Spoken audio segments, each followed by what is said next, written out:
اسی مسجد کے صرف 200 میٹر کے فاصلے پر زمین کا ایک ایسا ٹکڑا کہ جہاں پر کوئی پھل پھول نہیں سکتا. اگر کوئی فیملی آ کے رہے تو ان کی گروتھ نہیں ہو سکتی، ان کی آگے ہی نہیں فیملی بڑھ سکتی. اور اگر مرغی بھی اس وہاں پر انڈا دے دے تو اس سے بھی کبھی بچہ نہیں نکل سکتا. اس زمین کی کیا وجہ ہے ناظرین؟ جی بالکل، یہ مسجد زرار کی جگہ ہے. یہ تو آپ نے سن لیا، اور مسجد زرار کے بارے میں آپ نے پہلے بھی سنا ہوگا. ناظرین، مدینہ کے منافقین کا ایک شخص ابو عامر تھا. وہ شام میں رہتا تھا اور وہ کوشش کر رہا تھا کہ روم کا بادشاہ حملہ کرے مدینہ منورہ پر اور مسلمانوں کو ثم نعوذ باللہ ختم کر ڈالے. ناظرین، اس نے مدینہ کے منافقین کو خطوط لکھے کہ تم ایک ایسی جگہ بناؤ جہاں پر اپنی پلاننگ کرو، اور جب ہم یہاں پر آئیں تو وہاں سے تم حملہ کرو، وہاں پر اپنے ہتھیار بھی چھپاؤ اور کسی کو پتہ بھی نہ چلے. ناظرین، جب نبی کریم صلی اللہ علیہ وآلہ وسلم غزوہ تبوک کی تیاری کر رہے تھے تو انہوں نے جلد از جلد اس کا کام کیا اور آپ صلی اللہ علیہ وسلم سے ریکویسٹ کی کہ آئیں اور اس مسجد میں آ کے نماز پڑھیں. اور جب ان سے یہ کہا گیا کہ مسجد قباء تو ساتھ ہی ہے، کیا ضرورت تھی مسجد بنانے کی، تو انہوں نے یہ کہا کہ ہمارے بڑے بوڑھے ہیں، سردی ہوتی ہے، چلنے نہیں ہوتا، جبکہ فاصلہ تو صرف 200 میٹر کا تھا. نبی کریم صلی اللہ علیہ وسلم نے ارشاد فرمایا کہ میں ابھی غزوہ تبوک کے لیے نکل رہا ہوں. نبی کریم صلی اللہ علیہ وآلہ وسلم جب غزوہ تبوک سے واپس تشریف لا رہے تھے، ایک دن کی مسافت رہ گئی تھی، تو ناظرین حضرت جبرائیل علیہ السلام اللہ رب العزت کا پیغام لے کر آئے. اور کیا فرمایا؟ ناظرین، سورہ التوبہ کی یہ جو آیات نازل ہوئیں 107 سے 110، ناظرین ان آیات کا ترجمہ سن لیجئے، جن میں اللہ رب العزت نے نبی کریم صلی اللہ علیہ وسلم کو وہاں پر کھڑے ہونے سے بھی منع فرما دیا اور مسجد قباء میں جا کر نماز پڑھانے کا حکم ارشاد فرمایا.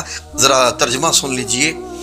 اور ان میں ایسے بھی ہیں جو اس غرض سے جنہوں نے مسجد بنوائی کہ ضرر پہنچائیں، یعنی تکلیف پہنچائیں، نقصان پہنچائیں اور کفر کریں، مومنوں میں تفرقہ ڈالیں، اور جو لوگ اللہ اور اس کے رسول سے پہلے جنگ کر چکے ہیں ان کے لیے گھات کی جگہ بنائیں، اور قسمیں کھائیں گے کہ ہمارا مقصود تو صرف بھلائی کرنا تھی، مگر اللہ گواہی دیتا ہے کہ یہ جھوٹے ہیں.